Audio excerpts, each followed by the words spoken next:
We are now ready to move on to the next part of our program.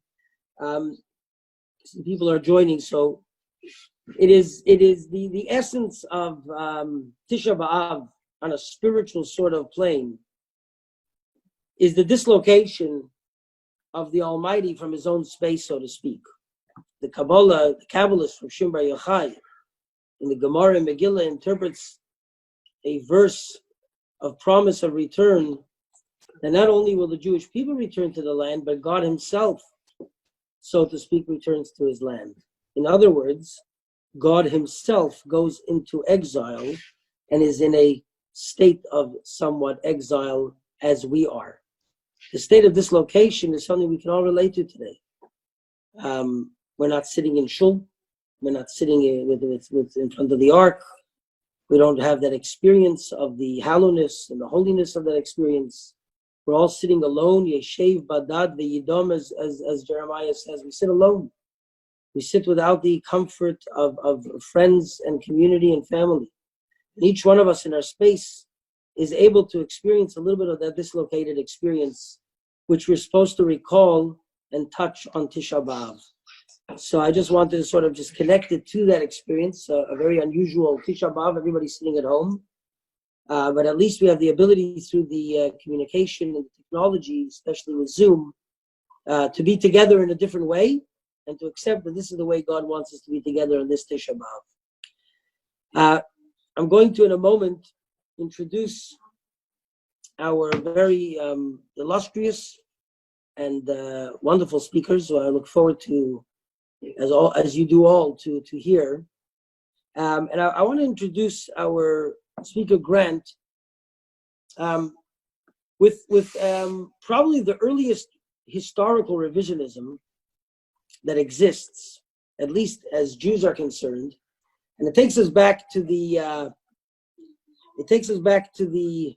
temple times, or post-temple times, where the Jews had revolted, and that revolt was squashed with the destruction of the temple. But that revolt didn't really end. It continued. It continued in the days of Bar Kokhba, who many of you would have heard of. It continued in a battle that brought in 12 out of 24 legions of the Roman Empire. A full legion, I think the 22nd Legion was decimated. It was the greatest threat ever to face the Roman Empire under the general Bar Kokhba. And it took Hadrian, the king, the Caesar, with incredible brutality to squash this rebellion. And what he did as a reaction to it is he was determined to separate Jews from the land of Israel. And he performed one of a real act of revisionism. He plowed over Jerusalem and he changed its name to Ayola Kapinotona. And then he called the entire country, after an ancient people that had lived there thousands of years earlier, Palestine. This was his way of ridding Israel from a Jewish connection. It was his tool to rewrite the reality on the ground. And the fall of Beitar actually happened on Tisha B'Av. 500,000 people were murdered in that one battle, and their bodies were actually surrounded Beitar as a wall. The Romans refused to bury them. But Hadrian's attempt didn't happen. It failed. Today we know the land of Israel. Today we know the Jewish connection. And today we Jews can celebrate in our own Holy Land, thank God. And it's called, of course, Israel, Eretz Yisrael, State of Israel. And it is this type of battle for truth that I think Grant is really engaged in, and which, for me personally, has really moved me to see the efforts that Grant has really made vis-a-vis another destruction of the Jewish people and Jewish community, the Jews of Lithuania. And this is so relevant to our community. There's so many of you listening here today, because most of the Jewish community of our country, of South Africa, are heralds from Lithuania. You came usually before the time of the destruction, but you carried in your hearts a very deep connection to a land that had hosted Jews for hundreds of years and had truly already hosted the Jerusalem of Europe in Vilna itself. All of that came to an end in the Holocaust, but worse than that perhaps was the cover-up that followed through decades of Soviet oppression, and then a continuing with Lithuania actually getting freedom as well as a state on its own. And this is where Grant stepped in to make sure that the story of the Jews of Lithuania is told accurately, to make sure that the story of the decimation, their personal Tisha B'Av, is recorded in a correct way, that Lithuanians don't celebrate the very evil butchers of our communities and our people. It hasn't been an easy fight, and it has led him on a remarkable journey that has allowed him to encounter and get to know Sylvia, who herself hails from Lithuania as an expat of Lithuania. Hello, Sylvia. Thank you for being here. You are now on the spotlighted screen, so we can all see you.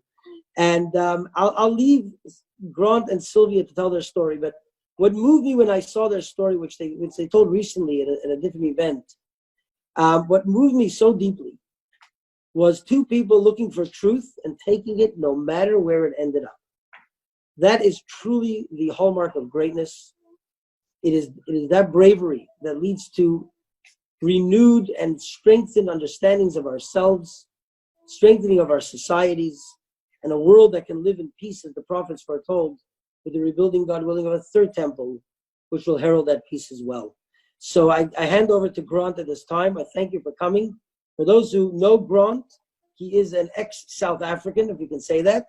There's no such thing as an ex-Irishman or an ex, but there is an ex-South African.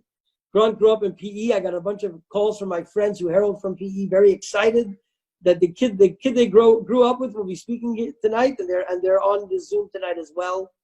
And Grant has been living in Los Angeles. He left South Africa, I think, about 1986, and deals today in wealth creation. But for our purposes, he deals in truth telling. He's a truth seeker. And I thank you, Grant, for being here this evening. And I want to hand over to you. Thank you, Rabbi. Thank you, Cantor. Thank you. Also, I see on the Zoom is Darren Bergman, who I think many of you know. Darren actually sits on our advisory board. So, Darren, thank you for logging in. Rabbi, before we really launch into the story, many of us have forgotten some of the history, and I'd like to just take a few minutes to give 100 years of history as quickly as possible. Jews went to Lithuania in the 1300s. Just as we are South Africans and will always be South Africans, Jews were Lithuanians. Jews lived in Lithuania for 700 years. We ate the same foods, we wore similar clothing, we had similar lifestyles. Many of the shtetls were 50% Jewish, 50% Lithuanian. We were absolutely Lithuanian.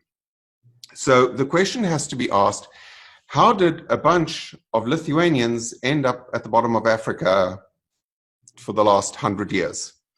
So it's a convoluted story. I'll make it as quick as possible. In 1880, Tsar Alexander said that all the Jews of Russia, 1/3 had to die, 1/3 had to leave, and 1/3 had to assimilate. It was horrendous for the Jews of the Russian Empire, and so began the wave of emigration. And it's because of that emigration that Jews came to the West, and so many actually survived. And that was the beginning of the migration to South Africa, because South Africa allowed Jews in, and some Jews went to South Africa and became successful.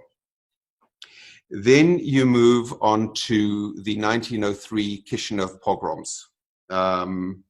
And the stories went throughout Europe of these pogroms, and there was a perception that they were going to spread all over the Russian Empire, and there was another wave of emigration. Then in 1915, during the First World War, the Tsar's uncle said that the Jews of Poland and the Baltics were a third column because the Jews spoke Yiddish. They were aligned with the Germans, and they deported somewhere around 400 to 600,000 Jews into deep Russia. Now, this was a precursor to the Shoah, and it's a history that's forgotten. The circumstances were similar. Jews were given, on average, 24 hours to pack up their entire lives and families and move. There is not much documented history, but the death rate was horrendous. Being South Africans, many of you will have heard of the Achberg orphans. Moving ahead from 1915 into the 20s was the first Stalin enforced famine in Ukraine to kill the Ukrainian population, and Jews died in massive numbers. It was the Shoah before the Shoah.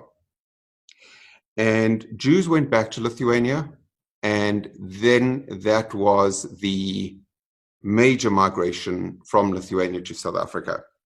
Now, Lithuania regained independence in 1918, and not many people know this history. But Lenin freed the Jews and made them full equal citizens.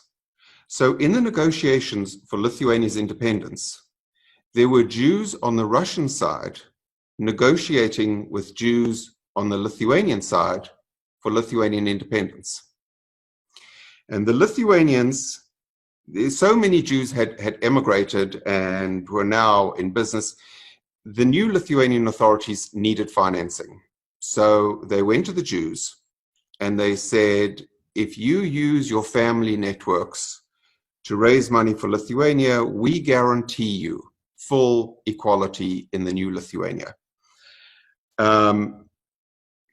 And so Jews helped. Jews fought and died in large numbers in the War of Independence. And in the new Lithuania, Jews were made full equal citizens. But, that was the law. But, we all know that the law says one thing and it's carried out some way different. So the question needs to be asked, why, after 700 years in Lithuania, after being guaranteed full equality, why did Jews leave this northern Eastern European province and move to South Africa? Because they weren't treated as equals. The Jewish ministry was closed after a couple of years. The discrimination began, and Sylvia can tell you more about that in a few minutes. And the Lithuanian government started segmenting Jews. So if any of you have any of your grandparents' documents and you look on the documents, it'll either say, for men, it'll say Židu, ZYDU, which means Jew, or Židas, which means Jewess. After 700 years there, we were Lithuanians, but Christian Lithuanians were called Lithuanians, and Jews were just called Jews. And so they segmented us, they separated us. They needed somebody to blame in society, and so they started turning on the Jews. So the Jews started coming to South Africa, and South Africa was very good. It was really good. So Jews started coming until the Quota Act of the 1930s. Anyhow, so move forward. I started re-engaging with Lithuania in the late 80s. Even though they were occupied and oppressed, their foreign diplomatic service continued. I started engaging with the diplomatic service. I was probably the first Jew to apply for Lithuanian citizenship in 1990. That's a very long story. I actually wrote a book about Lithuanian citizenship for Jews. And I started engaging. And because of the work I did, there was citizenship issues were amended. We worked on restoring cemeteries just to document Jewish life in Lithuania. And one day I went with an academic, and to my grandfather's village. And we were standing over the death pits, and I wanted to say Kaddish, and we were just chatting. And so I said to the academic, who murdered them? You know, by then I'd done my family history, and I've identified at least 100 relatives that stayed behind that were murdered. And here we're standing at their deathbed with their remains in this mass death trench. And I said, who pulled the trigger? Who actually did this? And the academic said to me, it was a man by the name of Jonas Noreka. So it's like, what do I know? It's a completely unfamiliar name. I wrote the name down. I came back to the United States and I start researching. And I find out that in 1984, Jonas Noreka was identified as the murderer in an article in Der Spiegel magazine in Germany. Now, this is 6 years before Lithuania even regained independence. So the data was public. And so I wanted to know more about somebody that would murder old people and children. Yeah, my cousins. It wasn't somebody else. It wasn't a strange Jew that I'd never met or never spoken to. These were my cousins. So I start looking up Jonas Noreka, and I find out that he is listed as one of Lithuania's greatest national heroes. And can't be. It's just, it's not possible. Somebody that I had at that time thought had murdered 4,000 or 5,000 people. You can't take a Lithuanian that murdered 4,000 or 5,000 other Lithuanian citizens and say this is a national hero, albeit they were Jewish Lithuanian citizens. You know, imagine somebody coming and shooting up a few thousand South Africans, and then the South African government saying, well, this is a hero. So I thought, you know what, this is obviously a terrible mistake. All I need to do is go to the Lithuanian government and say, guys, you've made a mistake. You know, here's the data. You need to revoke these honors and take the monuments down. So I approached the government, and I was just stonewalled. And so I approached them again and again and again. And it was just one wall of dishonesty after the next. And then the mayor of the capital city, Vilnius, took down some Soviet statues in 2015. So I said, okay, if they can take down Soviet statues, they were artistic representational statues. They weren't even statues for a Russian that had murdered somebody. I said, okay, if they can take down these Soviet statues, they can take down statues for people that murdered Jews. So I went back to them. And this time the mayor was backed into a corner. So he screwed around for years. And then finally he requested a report from the government on who was Jonas Noreka and was he a Jew murderer. And the Lithuanian government has an agency called the Genocide Center, which is supposed to report on genocides by Nazis and communists.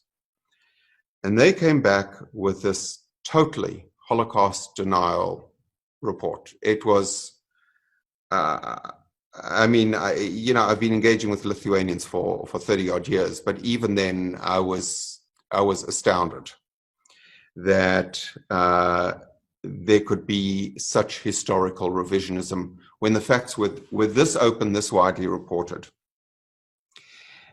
And there was no yeah, I went to the president of Lithuania, the prime minister, the parliament, I went to every official body there was complaining about this, and I was just stonewalled. So I filed a lawsuit against the government. Now, over the last few years, I will tell you that I have more lawsuits against the Lithuanian government than I can remember right now or can probably count.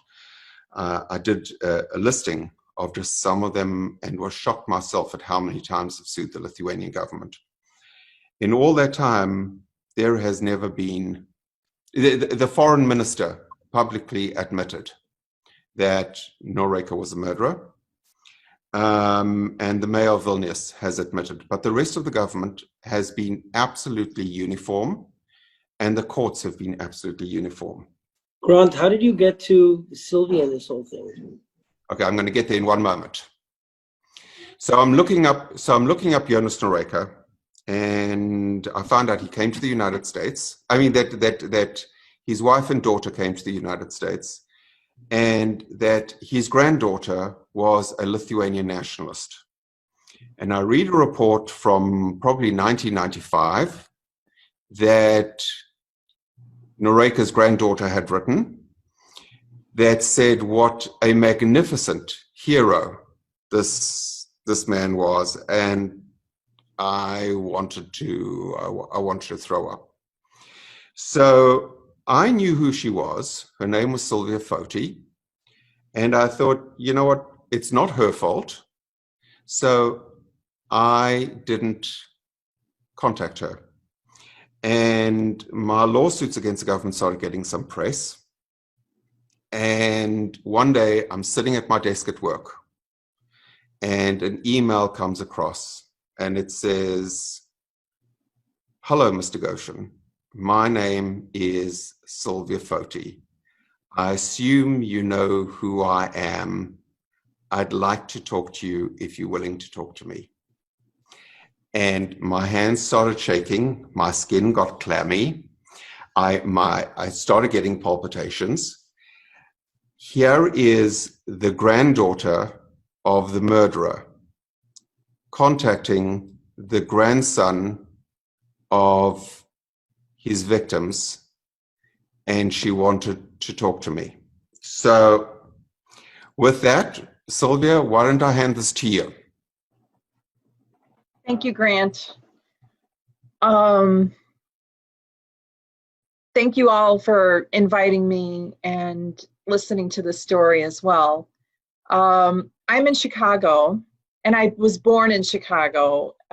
Earlier I was introduced that I was a Lithuanian expatriate. I was born here in the United States. My mother left Lithuania when she was 4 years old. My father left when he was 9 years old. So they came here as children, and they met here. But I grew up all the time hearing about my grandfather, Jonas Noreika, from mostly my mother and my grandmother, her mother. And what a wonderful man he was, World War II hero. He led an uprising in 1941 against the Soviets, 5-day uprising, and Lithuania won. And then he became district chief of Shul. It was during the Nazi occupation, but he was a proud Lithuanian patriot, and he was working for the Lithuanians and working against the Nazis. This is what I heard growing up. And then he was sent to a concentration camp, to Stutthof, for 2 years, which made it sound like, you know, he was pro-Jewish and had lived a similar sort of, had sympathies with them, is sort of how it was framed to me. And then he was released when the Soviets came. And in 1945, he went back to Vilnius, the capital of Lithuania, and led another uprising against the Soviets. And it was during this time that he was captured by the KGB. He was imprisoned, and he was tortured for 2 years until they executed him in 1947. And he was a mere 36 years old. All this happened. So, you know, I grew up speaking Lithuanian in Chicago, went to the Lithuanian schools, joined many of these Lithuanian organizations here in Chicago. And it seemed like everybody in the Lithuanian community told me what a wonderful man my grandfather was. That's all I knew. And my mom, this was now in the 70s, had been asked to write a book about her father, and had started collecting all kinds of material on him. And she was always going to write that book on him. And then now it's, and in the meantime, I became a journalist, partly because of my grandfather. He wrote for the newspapers in Lithuania, and I, you know, kind of emulated him, and he was a writer. And then in the year 2000, my mom was only 60 years old and had gone to the hospital again. She was always sickly. You know, she had diabetes and a bad back, and she was very overweight. And I thought, well, she'll be out again. You know, it was another hospital visit. But when I went to visit her, she looked really, really bad. And she took my hand during that visit, and she said, "You have to write the book." And I could not believe what she was asking me. I knew exactly what book she wanted me to write, the heroic story of her father. And it was a cold January day. I was looking out the window, and it was snowing. And I was thinking, she's going to be fine. She's going to come out of the hospital just fine, the way she always does. And, you know, I made a bargain with God. And I said, God, I'm going to say yes to Mom, but, you know, you're going to get her out of here okay, and she's going to finish this book. And we all know how these bargains with God usually go. So I said yes, and she closed her eyes. And I came back the next day, and she was already in a coma and had died within 2 weeks. So it was February 4th, 2000, when she had died. Of course, I was devastated, grief-stricken. It was very unexpected death. You know, she was only 60 years old. Everybody, you know, I certainly expected her to live at least another 20 years. And so then you know, I'm grieving her loss, and I start going back to, you know, where she had all the material on my grandfather. I'm stuck with this deathbed promise, you know, to write this book. And I'm obligated to do it. And after a while, though, I started embracing the project. I felt like, you know, it would bring me closer to my mother spiritually in some way. And it would connect me to my parents' homeland, and I would become more familiar with it, and I'd finally get to know more about my grandfather, other than, you know, sort of these superficial details. And so I was started to kind of look forward to doing this. And my grandmother, her mother, was still alive for a few more months. And I went to visit her. Now it was July 2000. And I went to visit her, and she had another heart attack. And I don't know, it was her third or fourth by this time. And she was late 80s by this point. And I came to visit her. You know, how are you doing? Močiutės, grandmother. And she says, how's the book? And I said, well, I'm, you know, starting it. At that time, I was 38 years old. I said, I'm young. I'll do it. You know, I'm not going to let it go the way Mom did. You know, rest assured, I'm going to work on this. And she took my hand, and she said, don't write the book.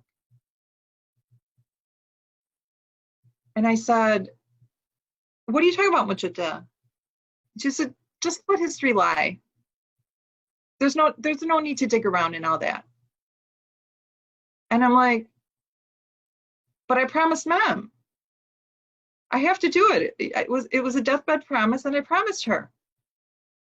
And she did not like my answer, so she just rolled over and looked at the wall and had her back to me. And so I left. And a few weeks later, she had died. So now my mother and grandmother both asked to be buried in Lithuania, in Vilnius. And they were cremated. And my brother, who's in Los Angeles, and I took their cremains to Lithuania, and now it's October 2000. And they were going to be buried together. And it was a big deal. A lot of people came, you know, me and my brothers, the grandchildren of Jonas Noreika. It was quite an event. There were a lot of people there. And then after that, my brother and I were invited to visit the school named after my grandfather. He has a grammar school named after him in Shul, northern Lithuania. And it would have been his 90-year birthday, so it was like a memorial in his name. And we go there, and the children are all standing around with flowers and singing, and, you know, we were greeted very warmly. And we walk into the school. It's a humble school, but we walk into the school, and we walk into the director's office, and all the teachers are standing around. And he shows me a big scrapbook of my grandfather, and I'm kind of flipping through it. And he says, "Oh, I heard you have taken over the book project for your mother." And I said, "Yes, I did." And he says, "You're such a good daughter for taking this over. I'm so happy you're writing this book. Our country needs heroes. And this book needs to be written." And I said, "Thank you. You know, as long as I'm here, why don't you tell me why you named the school after my grandfather?" And he said, "Well, we used to have a Russian name, and after we gained independence, we wanted a good Lithuanian name, you know. And your grandfather was born in this town, and his name came up immediately, and we decided to name the school after your grandfather." And I thought that would be the end of the story.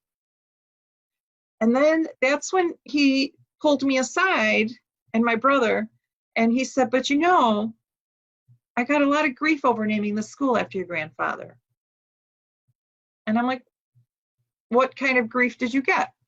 And he said, "Because of what the Jews were saying." And I looked at him and I said, "What could the Jews possibly say about my grandfather?" And he was looking at me like I was the one from Mars. And he said, "Well, you know, he was accused of killing Jews."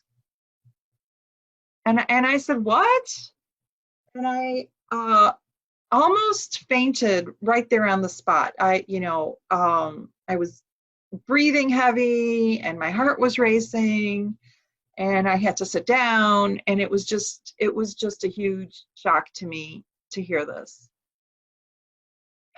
And somehow, you know, I got through the rest of the day, but now I am having some doubts. Oh, and the director had said, "But don't worry about it. It's all in the past. You know, don't worry about it anymore. It's okay now." And then I go back to Chicago, and I started asking my father, other friends, relatives, "Have you ever heard this story about Jonas Noreika killing Jews?" And to my shock and surprise, many of them had. I'm like, "What? I can't believe nobody ever let me know about this or told me about it." And they said, "Well, it's just communist propaganda. It's not like it's true." And, you know, it's the Soviets. They don't want Lithuanians to have any heroes, so they're just making up these horrible stories. And your father loved the Jew. Your grandfather loved Jews. It's not true. It's just communist propaganda. And I thought, huh, okay. Well, it was a convenient story, and so I liked that story. And I tried to believe it. And but you know, I started digging more. And you know, I was doing this on the side. At the time I was a journalist. Now I'm a high school teacher. And I had, you know, 2 young children. And so this was, you know, just something I was working on the side. So everything took a really long time. And, you know, all this material behind me is all the stuff I got over from my mother, from where she was living. And so it took me many, many years to get through everything. I was just slowly going through things. She had 3,000 pages of KGB transcripts when he was in the KGB prison. In his interrogation. Say what you will about the Soviets, they write everything down. And so we had that. And he, you know, she had just folders and folders of articles from newspapers and magazines about that were written about him as this wonderful hero. She had 77 letters written from the Stutthof concentration camp that he wrote to his wife, my grandmother. He wrote a little Sylvia, fairy. it's Rabbi Weinberg here. I'm sorry? Hello? Sorry, the connection hasn't been great for me. I don't know if it's for everybody else. It's been coming in and out. Can you hear me? Yeah, I hear you fine. Okay, so I just want to interject for a moment. First of all, I haven't welcomed you properly.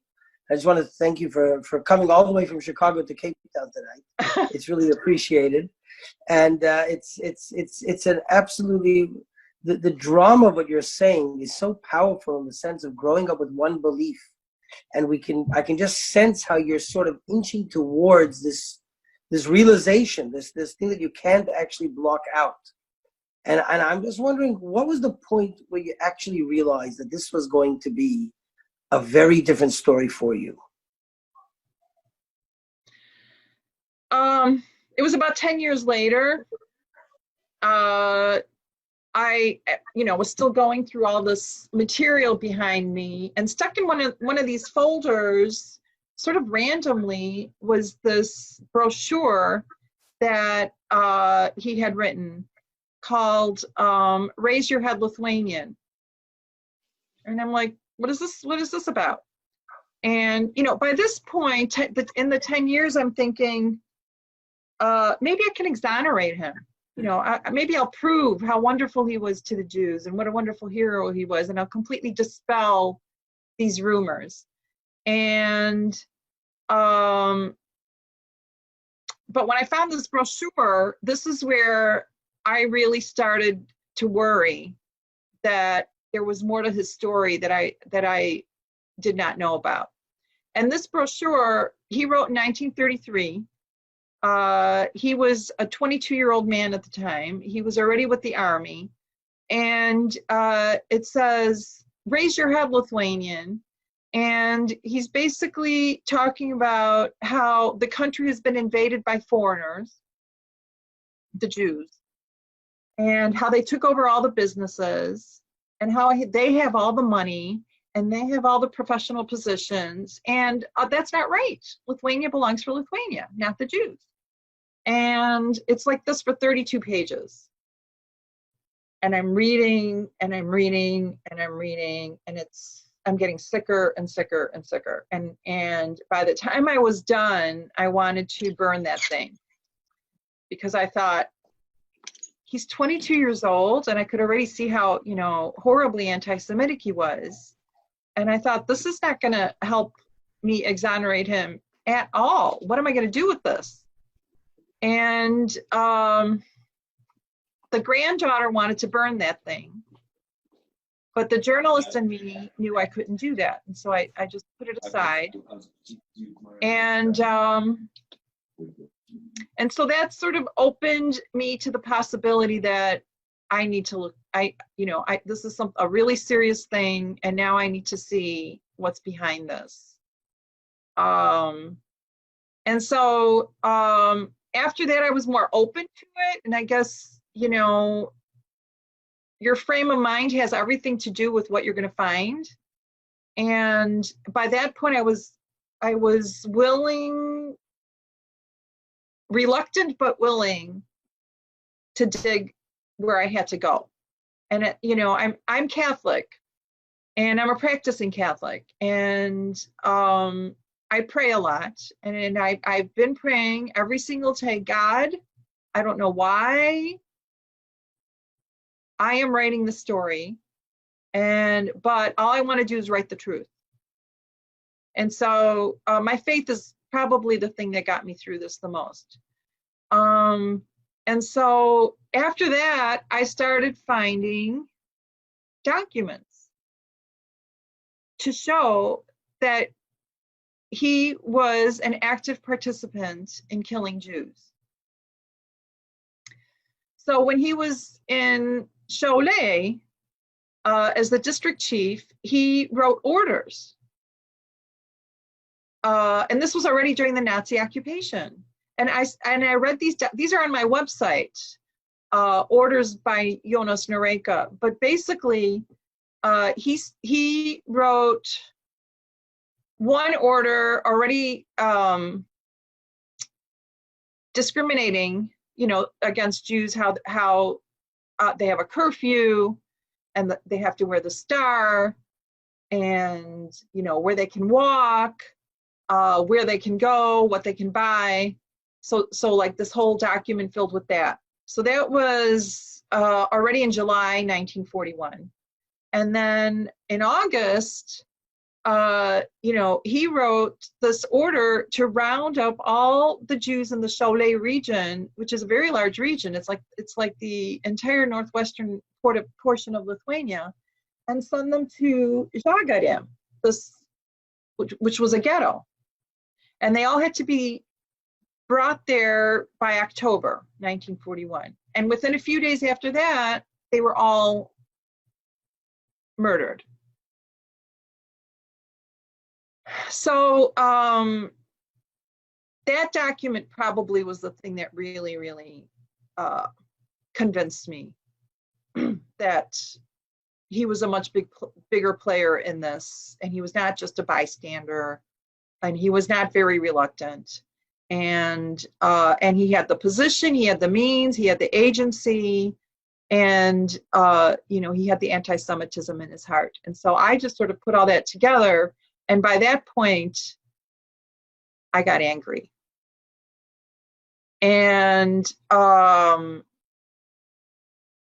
I just decided I'm going to write the story. And I went to Lithuania in 2013. By this point, I was a high school teacher, and I was there for 7 weeks. And I hired a Holocaust guide, Simas Dovidavičius. I had a friend who worked for the Chicago Sun-Times, who's Jewish, Howard Walensky, and he had like in 2012 had come back from a Holocaust tour in Lithuania, and I'm like, what is that? What do you do? And he's like, well, this guy takes you to where he thinks your relatives are buried in these death pits. I'm like, oh. I'm like, that's a thing? I didn't even know this was happening in Lithuania. He said, yeah, a lot of Jews are doing this. I'm like, oh my God, I had no idea. And so we talked some more, and he knew about my project. And then a few days later, I called Howard and I said, Howard, I have a really crazy idea. Well, what is it, Sylvia? And I said, what do you think of my contacting your Holocaust guide and seeing if he would take me on a tour of all the places where he thinks my grandfather played a role in killing Jews. And I think Howard almost dropped the phone. He said, I don't know. That's a really crazy idea, Sylvia. I said, well, can you ask him? He did. And Simas originally did not want to do it. He did not want to get involved with the perpetrator's granddaughter. But then he started digging into the story of Jonas Noreika, and then he finally contacted me and he said, your grandfather's a very interesting man. And I said, I know, he's consuming me. And I said, are you going to help me or not? And he agreed to help me. And so Simas Dovidavičius played a huge role in kind of opening my eyes to this whole other side of the story of my grandfather. And, you know, in my 7 weeks there, I had found a lot of evidence. I talked to my relatives, I talked to officials, I read a lot of books, I read a lot of documents, and I kind of I tried to retrace his life. So then it's 2018, my book's written, and I need to get a literary agent. And I'm told that I have to build this author platform to get this agent. And so I put up I'm putting up this website, and the website came up like March 2018. Within days of my site up, I get this email from a researcher in Lithuania working for this guy called Grant Gochin, who is starting another lawsuit against the Genocide Center concerning my grandfather about Holocaust distortion. And I'm like, what? Everything that I had gone through and come to terms with, I thought this was just my grandfather and, kind of a family story. And I didn't know how big it was going to get. And I'm like, a lawsuit concerning my grandfather. I just can't understand this. I can't believe this. The Genocide Center, geez Louise. And he said, I think you need to contact Grant Gochin. And I'm like, oh my gosh. And I thought, I was very reluctant to do that. I was really scared to do it. It took me 6 weeks to build up the courage to do that. I imagined he's going to hate me. He's going to want to kill me. I was afraid. What is this crazy Jew going to tell me? And but then I thought, who did I write this book for in the end? If it wasn't for somebody like Grant Gochin. So I got my courage together and I wrote him that email, which was, by this time it's April 2018. And so that's how we met. Okay, so can I project over here a little bit? So let me go back to what Sylvia was saying and take it historically. When her grandfather wrote that pamphlet, Raise Your Head, Lithuanian, it was already in the 1930s. And anti-Semitism was rising rapidly in Lithuania. There were economic problems. The Jews were being blamed. The nationalists were on the rise. There had been a coup. It started getting really ugly. And then in 1940, the Russians invaded, and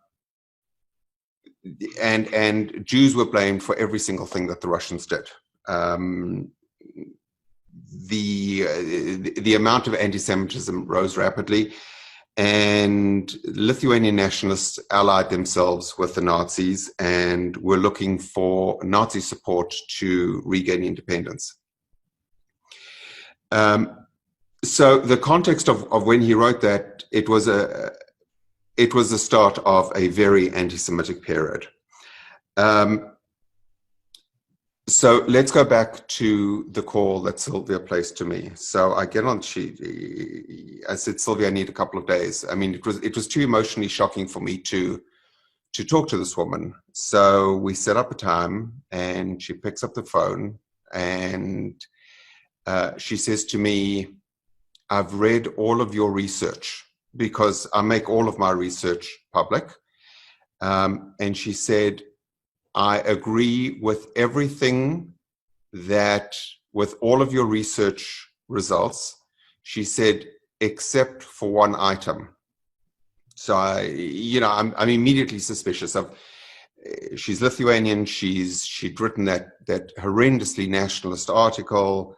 I was incredibly suspicious of her. So I said, well, what item did I get wrong? She says, you've missed approximately 10,000 of my grandfather's victims. And when she said that, every single one of my defenses came down. Then she says to me, I've written a book about my grandfather. Would you like to read it?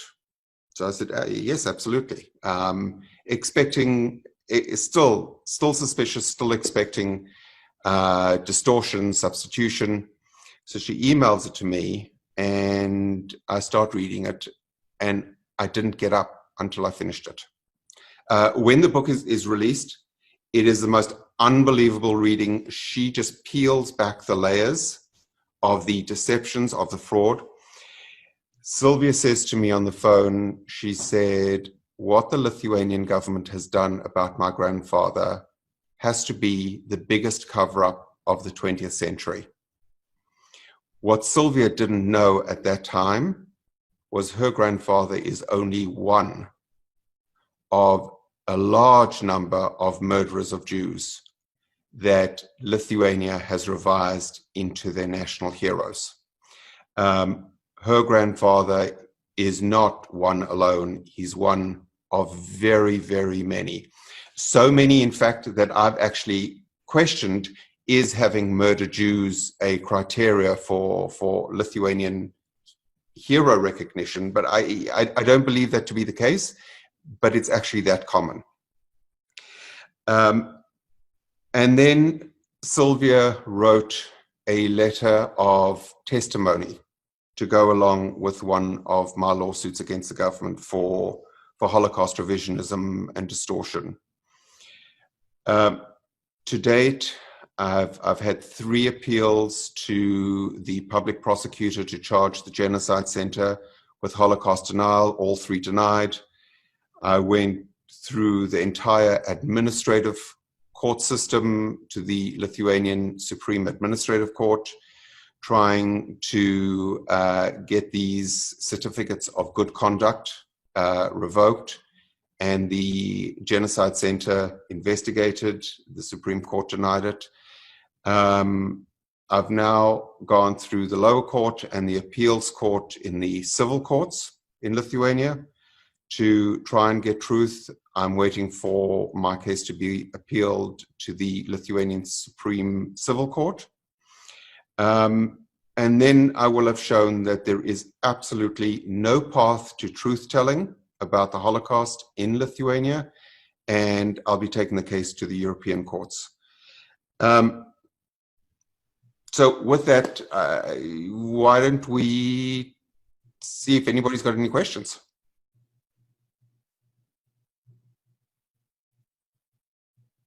Rabbi? Yep, give me a moment. Okay, sorry, I wasn't sure if I was unmuted. Thank you, Grant, and thank you, Sylvia, so much. I'm personally fascinated by 2 things. I'm fascinated by what took up-and-coming businessmen in the land of the free and the brave. You're a wealth manager. You obviously are good with numbers. You're good with getting, people trust you. You're growing a portfolio. You've got a life.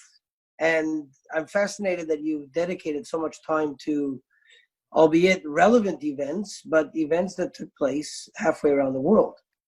And the other thing I'm fascinated by, and on an emotional level, this is really it's a remarkable story. And I ask you, Sylvia, you know, you grew up with an identity. How have you dealt with the complete shift in how you see yourself, your family, even in some ways the country? You learned that the people that you were connecting with, even in Chicago, knew about this, that they were okay with the fact that there had been this murder of Jews and that he was a popular guy. So it's such a sort of relook at your own identity that I really wonder how you've handled it. And do you feel like you've done that process? Are you middle?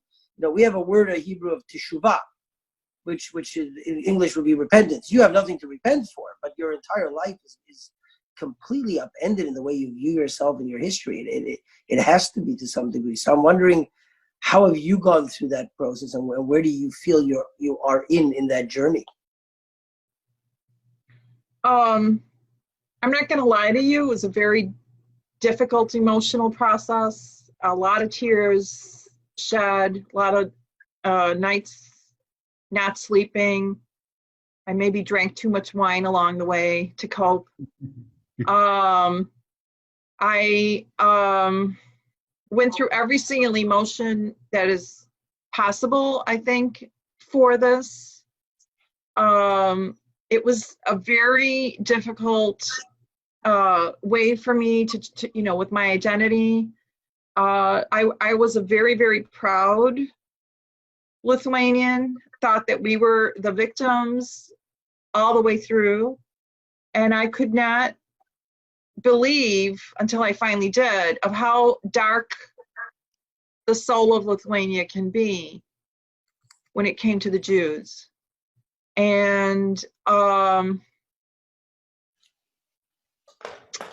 have a lot of shame over it, to tell you the truth. And I do have regret and repent. I know I didn't do it, but the way my identity was wrapped up around my grandfather as he was a hero, it's still, my identity's wrapped up around him being this perpetrator.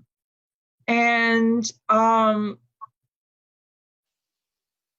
what made it so much worse was the denial of what happened, and just how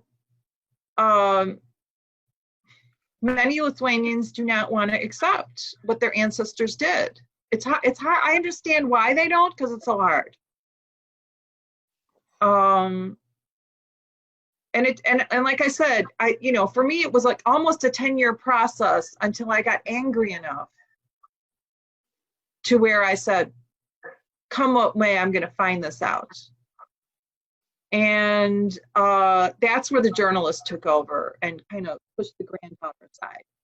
And, so that was my process. It was very, very difficult. I'm not going to lie. It was very difficult. And you talk about it in the past, as you say it was. I imagine that for you, it's far from over, and there's a lot of adjustment and thinking. You're a religious woman, and you believe in the Bible, and the Bible does teach us, and that the prophets, that father doesn't die for the sins of his child, and a child doesn't die for the sins of his father. Each person has to answer for their own sins, and your journey is one where you've had to almost reinvent your understanding of yourself to a degree. But it's very important to remember that ultimately you can only be answerable for your own actions, and your act of seeking the truth is very inspiring, no matter where it goes, and almost as a form of tikkun, if you've heard the word, of a correction, almost for those sins of the past, to show a different way to your family and to Lithuania. So just to say, we really applaud you. There have been a number of questions. I just want to go to may I answer the question? Because I actually yes. think it. Okay. So very briefly again, the old generation never spoke to us about their experiences in Lithuania. They came to South Africa and they just wanted to look forward, not back. They had terrible experiences, and it's actually why so many Litvak Jews were involved in the liberation struggle, because they said, this is what was done to us in Lithuania, we're not going to stand for it in South Africa, and that's why Jews were so involved.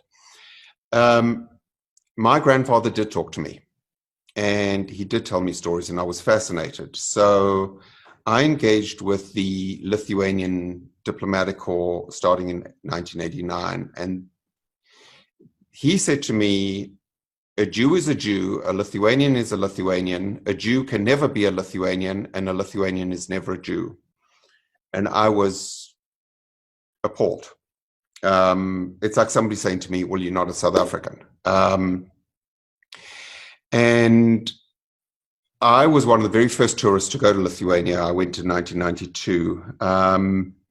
And I applied for citizenship a few times, and then I applied again. And a long story of discovery that there was one line for Jews and one line for non-Jews. The circumstance was that there was a property restitution law that said that you had to be a Lithuanian citizen in order to regain your property. So if they denied Jews citizenship, then they wouldn't have to restitute property. So I didn't know that at the time. And I sued the Lithuanian government over citizenship 5 times. And I led a media campaign similar to this and exposed their Jew and non-Jew citizenship process. And it left me very angry. And then I tried to restore a family cemetery, and they wouldn't allow me to. So in the typical South African way, I just hired a bunch of guys and said, go clean up the cemetery, clear up the overgrowth. I want to see the gravestones. And I realized that letting graveyards go back to nature was a way of saying, Jews, where's the Jews? But if there was a cemetery there, then you could see the stones, and people would say, well, where are the Jews that were buried here? So, it was progressively seeing what was going on and seeing the way that we had been treated, and it was continuing. Now, let me just add to that, the majority of Lithuanians are really fine people. The majority of Lithuanians are not like this. They don't condone it. For the majority of the people in that country, they are horrified by this. But then, every time I saw these memorials and this honoring and the blatant lying by Lithuanian diplomats to Jewish audiences, I finally said, you know what, I'm not going to stand for this. If nobody else is going to address it, then I'm going to address it. And that's when I started litigating. Now, I don't want people to think I'm so litigious. In my whole life, other than my litigation with Lithuania, I've been involved in one lawsuit in my whole life. So I'm not a litigious person, but if people won't deal with issues, then you need a court of law. And if a domestic court of law in Lithuania won't deal with it, then you need European courts of law, because the facts are clear. So the question was asked, Grant, on the chat. We have a number of questions. One of the questions was, what hope do you really have of actually overturning this? Do you believe that you have a chance at it to actually overturn it? Is this, he says over here, Grant, what do you hope will be achieved by pursuing this further? And what do you expect the reaction of the Lithuanian government to be to the book? Okay. So, no, I actually don't expect this to come to a conclusion. The Lithuanian government has lied so much to their own population that to now tell their own population that so much of their foundation narrative was actually a fraud, I don't see that they can do it. So it'll go to the European court. The European court will make them retract it.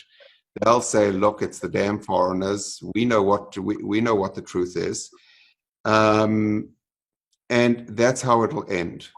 Much of my agenda is to actually show Jews in South Africa and the United States and in England and Australia that so much of what the Lithuanian government is presenting to Jewish communities outside of Lithuania is utterly deceptive. I don't want Jews in the diaspora to fall for substitution, for deflection. I mean, Sylvia spoke about her grandfather being sent to Stutthof. Yes, he was sent to Stutthof for 2 years. After he finished murdering the Jews, he wanted independence for Lithuania, and that went against German nationalism because the Nazis wanted Lebensraum. They would have actually murdered the Lithuanians, and they wanted the land. So Noreika was a threat to the Nazis, and he was in Stutthof as a privileged prisoner with full food, with full accommodation. So they substitute things like this. They throw in, oh, Noreika was anti-Nazi, he was in Stutthof. But they don't say, oh, yes, that was only after he finished murdering the Jews. It's this constant deflection. And I'd like Jews in the diaspora to actually have a better understanding of what the facts are. Sylvia's book is devastating because she peels it back layer by layer by layer. And when one reads what she's written in the eyes of a Lithuanian, it's devastating. That's an interesting thing. You know, Grant, we have a question here, and really for Sylvia, but exactly on that point, which is what has been the response of the Lithuanian community and your own Lithuanian family to the book? I mean, they know this is coming out and it's devastating. So how are you dealing with that within the community? Officially, generally, it's been very negative in the Lithuanian community, or they're ignoring it. I think they're just hoping it's going to go away, and that they just have to cover their heads, and that the storm will pass by, and it's not going to really make much of an impact. I have some, privately, people will message me or text me, I'm following everything you're doing, Sylvia, you're so wonderful. I'm so proud of you. I just can't believe what's going on. But that's just extremely privately. And my father wishes I didn't write the book. He thinks it's going to be a big embarrassment for Lithuania. In general, I think I'm seen as a traitor to Lithuania. So that part's hard. Okay, well, thanks for sharing that, and hopefully the truth not only wins out, but also brings you a sense of peace within your own, that community of shared sort of, heritage and national connection. I just want to share that I actually spent a number of weeks on a nationwide tour of Poland in 1997, which was quite early in the whole process of opening up, and I discovered the same thing, exactly the same. Soviets had come in afterwards. They encouraged a completely different story about, rewrote history. And we had this amazing, myself and a friend who toured and spent 3 weeks touring about 11 cities throughout Poland, had the crazy experience of spending our days meeting Jews. We couldn't meet Jews at night. They were all elderly and they were all scared of going out at night because of anti-Semitism. They were scared of a Jew being out at night.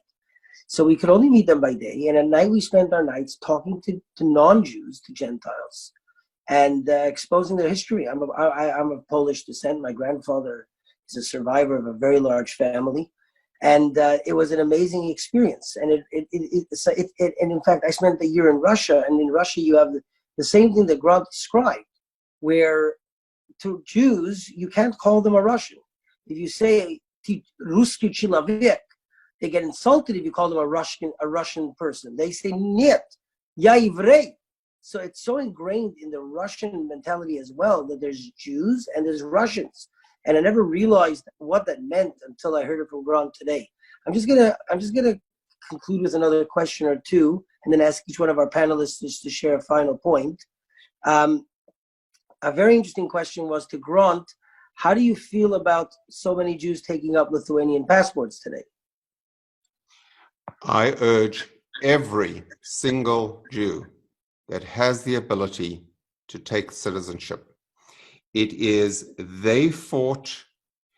You can find my book on Amazon. It's titled Malice, Murder, and Manipulation. That I wrote about how they denied my great-grandmother citizenship in 1922, and how they used the exact same ploy to try and deny me citizenship. However many years ago was the last time I applied. It was those 5 lawsuits that brought about substantial change. And now Lithuania looks to Jews. It cost them nothing to issue citizenship, but they are looking to Jews to come in as tourists and hopefully to invest. Until they begin to tell the truth, it's up to each individual. But every time somebody accepts Lithuanian citizenship, it's a statement: we are still alive, you didn't murder us all, we're still here, and we're not going away. It's when you've got a passport with your child's name in it and teach them that they have an association with Lithuania, that binds them for their entire life.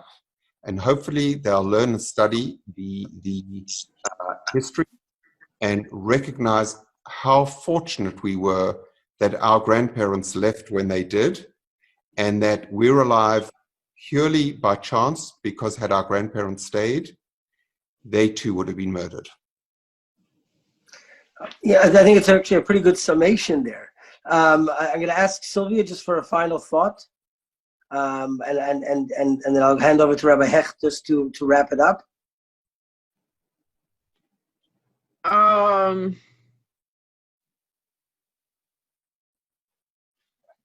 I guess my final thought is don't give up.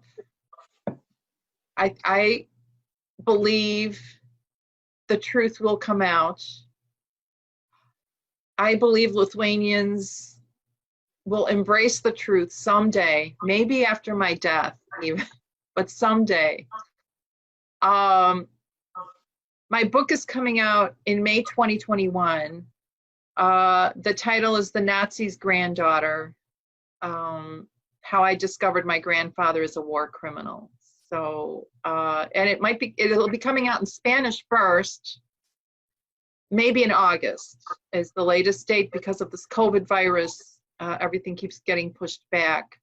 So it'll be coming out in Spanish first, and then in English, May 2021. So I hope until then, there's a website, Sylvia. What's your website? SylviaFoti.com. There's a lot of information there. There's a online museum, Jonas Noreika Museum. A researcher who helped Grant research, all this information concerning my grandfather. He's the curator of the museum. You could spend months reading everything in there. So there's just a lot of stuff. Thank you, Sylvia.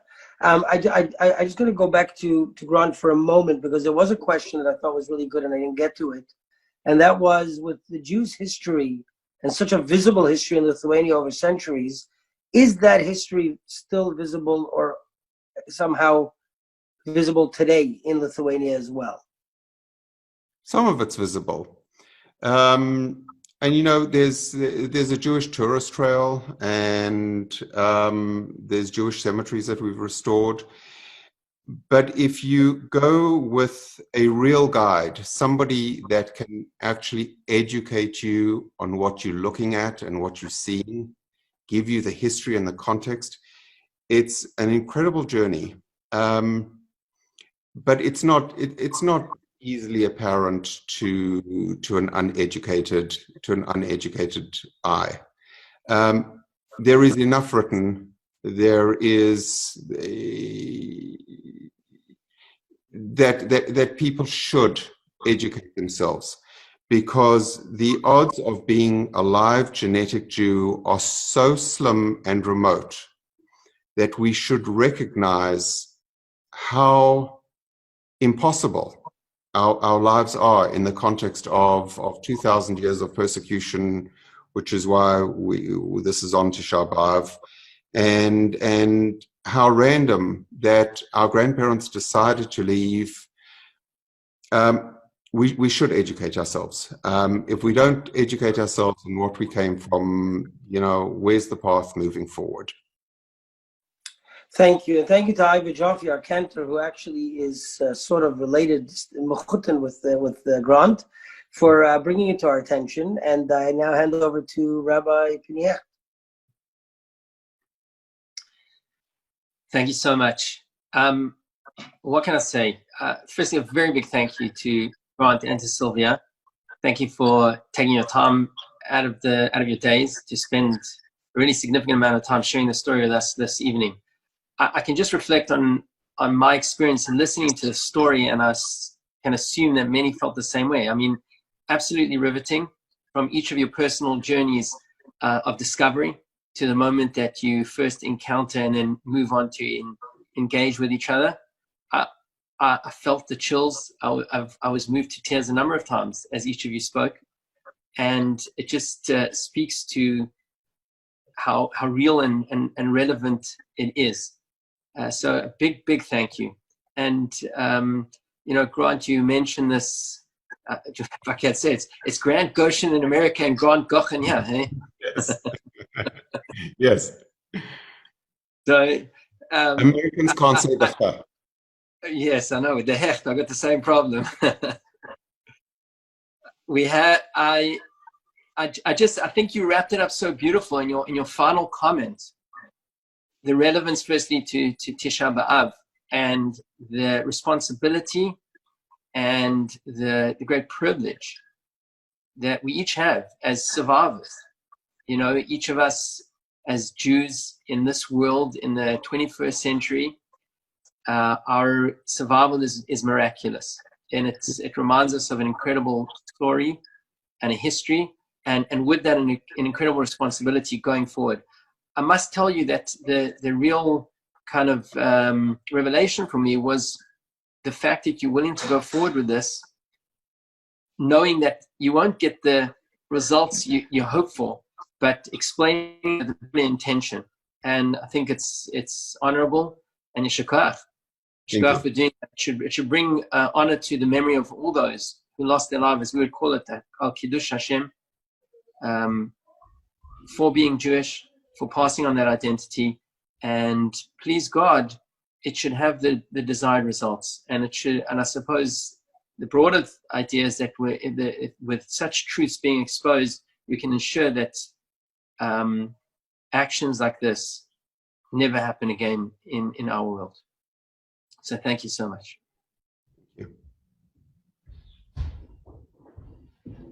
Everybody's invited Mark, to. you want to wrap that up? Yeah, just to say that you're invited to visit the websites. It's sylviafoti.com, right? With an I. Right. And with Grant, an I. What is your Grant? What is your website? grantgochin.com. Grant Gochin. I see you're coming back to your roots. It's good to hear. Listen, you know what? I'm still South African. They say you can't take PE out of the boy. What can I say? Never. I'm as South African as the day I was born. If I can, sorry, one last point. Just on a personal note to Grant, I know your dad passed away recently, so extend condolences on that, and in your family and so on. You should only know joy going forward. Amen. On behalf of everybody at Marais Road, thank you for joining us, and we wish you a meaningful Tisha B'Av, an easy fast, and our hope that we merit the uncovering of truth, the restoration of the world to the way it should be, the coming of a redemption, and the building of the third base of English very speedily. Amen.